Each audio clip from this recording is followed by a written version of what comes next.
Hello दोस्तों, welcome to CSE Jnanpith. तो शुरू करते हैं अपनी headline of the day series को, जो है आज 29 जुलाई की। अब देखते हैं 29 जुलाई में क्या क्या न्यूज है, क्या क्या हेडलाइंस है।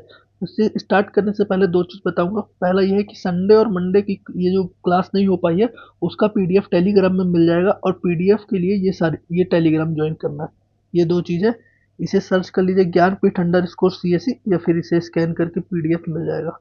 अब देखते हैं आज क्या क्या हेडलाइंस है। तो पहला जियो पॉलिटिक्स की देखते हैं। जियो पॉलिटिक्स में क्या क्या है। जियो पॉलिटिक्स में हम दो दिन से देख रहे हैं कि थाईलैंड और कम्बोडिया के बीच सैन्य संघर्ष चल रहे हैं। किस लिए सैन्य संघर्ष चल रहे हैं? जो थाईलैंड और कम्बोडिया की बॉर्डर है, वहाँ पे एक मंदिर है। पहले जो शिव टेम्पल हुआ करती थी, बाद में ये जैन तीर्थ स्थल बन गई है। उस मंदिर को लेके विवाद है। वो मंदिर को लेके विवाद कब से उठा? द्वितीय विश्व युद्ध से विवाद उठ रहा है। द्वितीय विश्व युद्ध में ऐसा क्या हुआ? क्योंकि द्वितीय विश्व युद्ध टाइम ये सारे देश आज़ाद नहीं हुए थे, कोई फ्रांसीसी कब्जे में था। तो ये मंदिर को पहले क्या किया, पहले थाईलैंड में थी, थाईलैंड से फिर उसको फ्रांसीसियों को दे दिया गया, जो कम्बोडिया में आता था। तब से ये दोनों के बीच विवाद चल रहा है। हालांकि अपने उसके लिए इतना इंपॉर्टेंट नहीं है, अपने एग्जाम के लिए। अपने एग्जाम के लिए ये ज़्यादा इंपॉर्टेंट है। ये क्या है, उसमें भारत की क्या हित है, इसमें भारत को क्या क्या सहयोग देखना पड़ेगा। अब अगर ये युद्ध बढ़ जाता है तो भारत को क्या क्या चुनौतियां देखने को मिलेंगी, ये जरूरी है। इसमें भारत के हित बताए गए हैं, तो इसको देख लेते हैं। पहला इन्होंने बताया है कि भारत की जो एक्ट ईस्ट पॉलिसी है ना, जो आसियान के साथ है, तो उसमें चुनौतियां देखनी पड़ेगी। अगर आसियान में चैलेंजेस रहेंगी, जैसे भारत का आसियान के साथ एफटीए भी हो चुका है, तो अगर दो देशों के बीच आसियान के साथ चुनौतियां देखने को मिलेगी, तो फिर स्वाभाविक सी बात है, युद्ध की स्थिति बन जाएगी। और युद्ध की स्थिति बन जाएगी तो कहीं भी युद्ध होता है तो एक साइड से अमेरिका आ जाएगा, तो एक साइड से रसिया आ जाएगा। अब तो चाइना की भी प्रेजेंस हो जाएगी, तो फिर भारत का यहाँ पे मामला पकड़ कमजोर हो जाएगी। पहली चीज तो ये है एक्टिस्ट पॉलिसी। दूसरी चीज है कि जो भारत का प्रोजेक्ट चल रहा है, ट्राइलेक्टर प्रोजेक्ट चल रहा है, इंडिया, म्यांमार, थाईलैंड का, ये हाईवे का प्रोजेक्ट है, उसमें दिक्कत आ जाएगी। अगर वैसे भी जहाँ जहाँ वॉर होगा वो दिक्कत तो आ जाएगी। अगर थाईलैंड युद्ध में बिजी हो जाएगा तो फिर ये प्रोजेक्ट तो डिले हो ही जाएंगे। जैसे हमने देखा अपना IMEEC, Indian middle east economic corridor, जैसे इसराइल और हमास का युद्ध चल रहा है, उसकी वजह से ये अपना डिले हो गया। ऐसे कहीं भी युद्ध होता है तो ये अपने प्रोजेक्ट डिले हो जाते हैं। तीसरी चीज़ है बिमस्टेक। बिमस्टेक का संस्थापक सदस्य थाईलैंड, ये याद रखना। संस्थापक सदस्य थाईलैंड। तो बिमस्टेक किस लिए बनाया गया? तो सुरक्षा और चुनौतियों के लिए। तो वो उसमें दिक्कत आ जाएगी, क्योंकि युद्ध में जब कोई राष्ट्र बिजी रहेगा तो फिर यहाँ सब में कौन ही ध्यान देगा।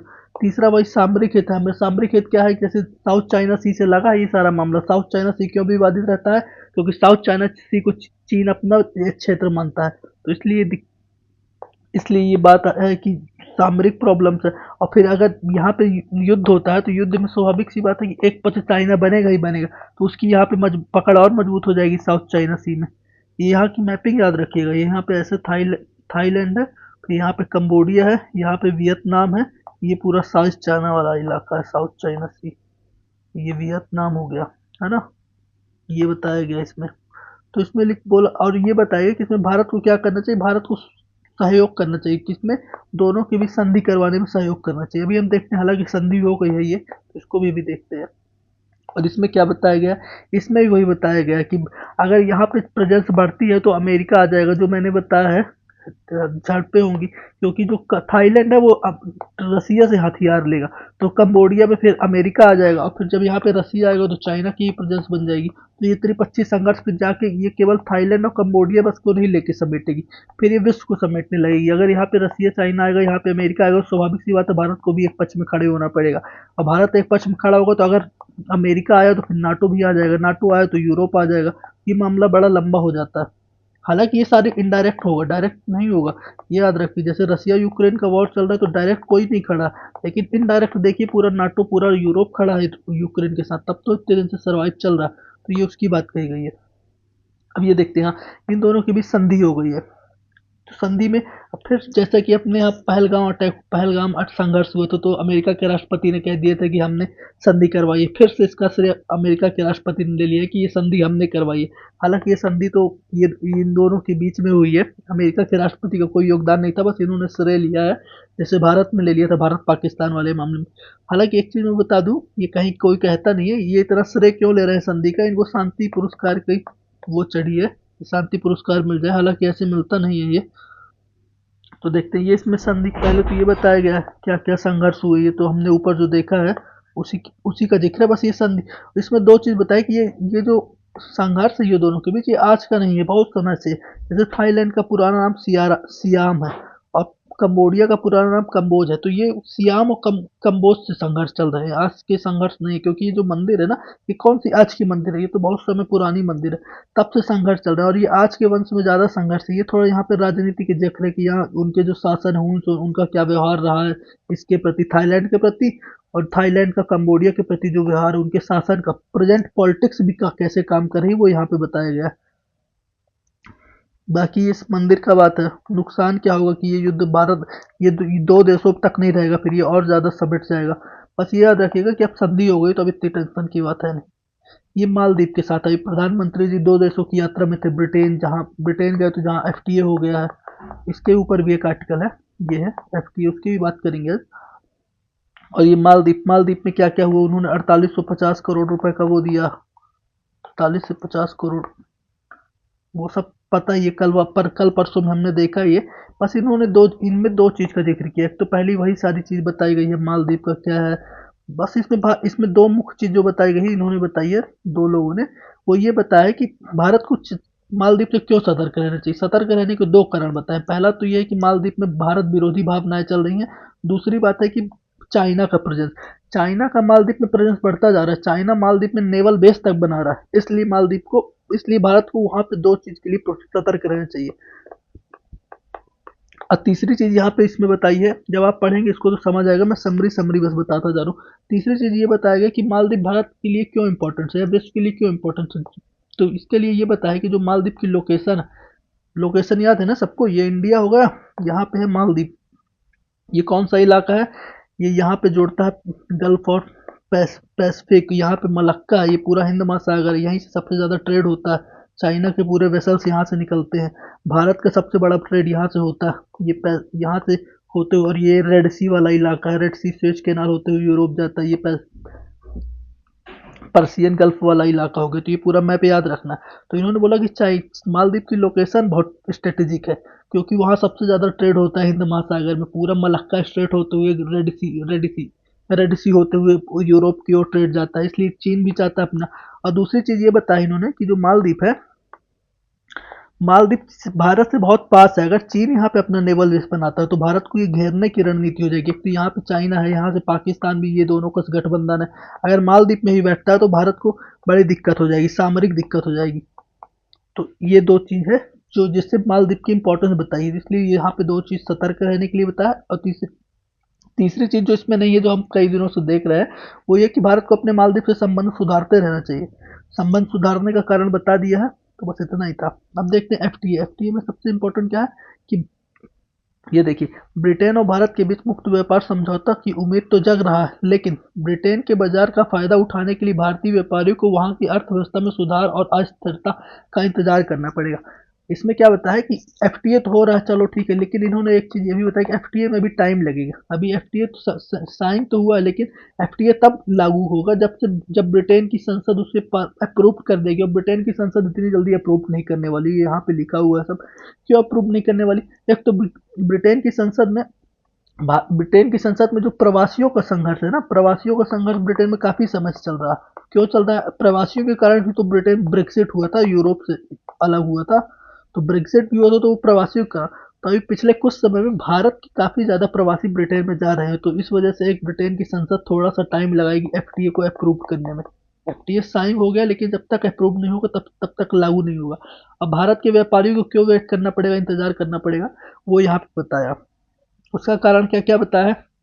एक तो रसिया यूक्रेन यूरोप में वॉर चल रहा है, ठीक है। दूसरी चीज़ ये है कि इस वजह से जब वॉर चल रहा है तो स्वाभाविक सी बात है कि अब रसिया पे बैन लगा दिया गया है। किस किस चीज़ के लिए बैन लगा दिया गया? नेचुरल ऑयल के लिए, पेट्रोलियम के लिए, इसके लिए यूरोप में बैन लगा दिया गया। तो अब यूरोप में जब ये सारी चीज़ें कम पड़ जाएंगी तो स्वाभाविक सी बात है महंगाई बढ़ जाएगी, और महंगाई बढ़ने से बहुत सारी चीज़ें नुकसान हो रहा है। महंगाई बढ़ गई और यूरोप में बेरोजगारी बढ़ गई है, खासकर ब्रिटेन में।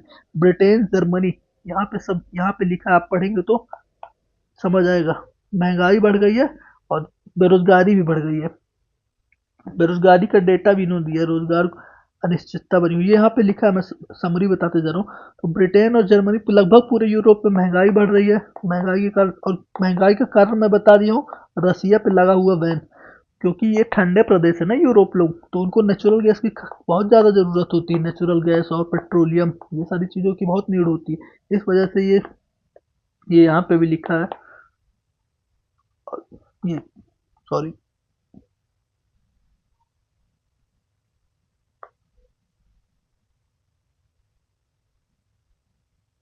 एक सेकंड,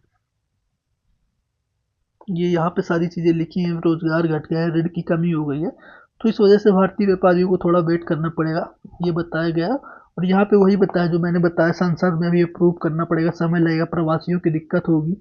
ये सी एक बात ये है, rare earth mineral. Rare earth mineral, जैसे मैं कुछ दिन पहले ही बता रहा था कि चाइना ने भारत को देने से लिए इम्पोर्ट ड्यूटी बढ़ा दी है, ये सारी चीज़ें हुई हैं। तो रेयर अर्थ मिनरल कहाँ मिलता है, क्यों इम्पोर्टेंट है, उसकी बात है। ये यहाँ पे वही चीज़ बताया, रेयर अर्थ मिनरल्स के लिए भारत को अपनी सप्लाई चेन में सुधार करना पड़ेगा। और यहाँ पे एक चीज़ ठीक बताई कि जितने भी विश्व में जितने जितने देशों के पास रेयर अर्थ मिनरल है ना, उसमें 80% चाइना का हाथ है। 80% रेयर अर्थ मिनरल में चाइना का ही है। 80, ये 70%, सॉरी, 70% चाइना के पास है। 30% में सारी दुनिया घूम रही है रेयर अर्थ मिनरल। चाइना के पास इतना ज़्यादा, और ऐसा नहीं कि केवल ये चाइना की भौगोलिक सीमा के अंदर है। जहाँ जहाँ पे भी रेयर अर्थ मिनरल है ना, चाइना ने सब जगह जाके वो कर लिया, अपना मोनोपोली कर लिया, या फिर अपनी कंपनियों को बैठा दिया, ये बात है। और रेयर अर्थ मिनरल सबसे ज़्यादा कहाँ है, चीन, फिर दो सेकंड में अमेरिका, थर्ड में म्यांमार, फोर्थ में ऑस्ट्रेलिया, भारत फिफ्थ में है। लगभग 1% से कम है भारत के पास, 1% से कम, ये याद रखना। और उपयोग कहाँ कहाँ होता है रेयर अर्थ मिनरल का, ये सबको पता है। मोटरसाइकिल, इलेक्ट्रिक वाहन, बैटरी, इलेक्ट्रिक, आज तो लगभग सभी सेमी कंडक्टर बनाने में, चिप बनाने में। और यहाँ पे ये बताया गया कि सेमी कंडक्टर अब मतलब नेक्स्ट जनरेशन का ऑयल टाइप का होगा, ये उसका महत्व बताया है। इसको देख लीजिएगा, बस यहाँ पे ये काम का था, क्योंकि यूपीएससी इस तरह के क्वेश्चन पूछ चुका है ना, एक बार जैसे पूछा था टाइटेनियम कहाँ, वो टाइटेनियम बोल रहा हूँ, क्वेश्चन यूपीएससी 2024 में या 23 में पूछा है, सबसे ज्यादा कहाँ पाया जाता है, कौन, कोई धातु का नाम देके पूछा था, सबसे ज्यादा कहाँ पाया जाता है। तो ये ऐसा, इसको भी याद रखिएगा, रेयर अर्थ में सबसे ज्यादा ये चीन में पाया जाता है। ये रोबोट का है। रोबोट का यूज मेडिकल साइंस में काफ़ी बढ़ रहा है। रोबोट अब काफ़ी ज़्यादा आगे बढ़, इन्होंने कहा है कि आने वाले 10 सालों में रोबोट मानव डॉक्टरों का विकल्प बन जाएंगे, या फिर मानव डॉक्टरों की जगह लेने लगेंगे, ये बात कही गई है। बाकी ये सब वही है यार, भारत रोबोट में 7वें नंबर पे है। भारत रोबोट रोबोट को बढ़ावा देने के लिए क्या क्या कर रहा है, पीएलआई स्कैम, जिसके बारे में हम कुछ दिन पहले भी चर्चा किए ही थे। लगातार अगर चीज़ें फॉलो करेंगे ना इस सीरीज को, तो आपको बहुत सारी चीज़ें समझ आने लगेंगी। वही चीज़ें हैं, पीएलआई तो लिखना ही है हर जगह, कहीं भी अगर कुछ भी लिखना है प्रोडक्शन के लिए, तो पीएलआई स्कीम का जिक्र करना ही है। वही है रोबोटिक्स के लिए। और ये नेशनल स्ट्रेटेजी ऑन रोबोटिक्स है अपने पास। 2000 उद्देश्य क्या है, 2030 तक रोबोट का लीडर बनना। बाकी यूरोप में क्या क्या हो रहा है, ये कुछ डेटा, ये अपने यहाँ के डेटा नहीं, अमेरिका और यूरोप का है। बहुत ज़्यादा काम का नहीं है ये, डायरेक्ट बात तो ये है। बस इतना याद रखना है कि रोबोट अब ऑपरेशन सर्जरी करने के भी सक्षम हो गए हैं, बस इतना याद रखना। और ये बंदरगाहों के बारे में ये अच्छा आर्टिकल है। थोड़ा जानकारी है कि भारत, क्योंकि भारत सबसे ज़्यादा ट्रेड जो करता है, इम्पोर्ट करता है, और वैसे भी बंदरगाह तो सबके लिए इम्पोर्टेंट होते ही है। बहुत सारा इंटरनल ट्रेड और एक्सटर्नल ट्रेड दोनों बंदरगाह के माध्यम से होता है। इन्होंने बताया यहाँ पे, यूनाइटेड अनकार्ड की रिपोर्ट का जिक्र किया है, जो ट्रेड के लिए होता है। 2.4% की वृद्धि से चलेगा ग्रोथ। और ये इसके लिए एक अलग से सिलेबस में वो भी है ना, अवसंरचना, इकोनॉमी पेपर 3 में, तो इसलिए ये ले आए। बस इसमें कुछ डेटा निकाल लेना और कुछ नहीं है। भारत का लगभग ये डेटा है, निर्यात लगभग 55%, आयात का 61% समुद्री मार्ग से होता है, 55 और 61%। ये दो डेटा याद रखना है। ये याद रखना है कि लगभग 2000, एक सेकेंड, लगभग 217 लगभग 217 बंदरगाह हैं भारत में, जिसमें से 12 प्रमुख बंदरगाह हैं। ये डेटा कुछ है। इतना बड़ी सीमा हुई, ये सब तो ठीक है, बहुत इंपॉर्टेंट नहीं है, बस इसका ये याद रख लीजिएगा, हो जाएगा काम। अब बंदरगाह किस लिए इंपॉर्टेंट होते हैं सबको पता है, इसमें कोई बड़ी बात है नहीं। कहीं भी व्यापार करना है, कहीं किसी भी ले जाना है, बंदरगाह सबसे सस्ता रूट भी होता है, ये भी याद रखना है। जल मार्ग सबसे सस्ता मार्ग होता है ट्रांसपोर्टेशन के लिए, ये याद रखना। बस इतना ही था यार, इसमें और कुछ है नहीं। ये दोनों में ज़्यादा इंपॉर्टेंट नहीं, इसलिए नीचे है। बाकी इसके लिए ये इंपॉर्टेंट था जो बता दिया है ये, क्योंकि ये डायरेक्ट प्रीलिम्स में पूछता रहता है इस तरह के डेटा। और ये तो हो ही गया, बता ही दिया। और बाकी चीज़ें चल रही हैं, वो वही उपराष्ट्रपति वाला मामला चल रहा है नेशनल में, और संसद में हंगामा चल रहा है बहुत सारे नेताओं को, बस उसके ऊपर विवाद है। बाकी और अभी नेशनल में कोई न्यूज स्पेशल चल नहीं रही है। तो मिलते हैं फिर किसी और वीडियो में। अभी के लिए थैंक यू। अगर चीज़ें पसंद आए तो लाइक शेयर सब्सक्राइब करिएगा। टेलीग्राम यहाँ पे ज्वाइन कर सकते हैं।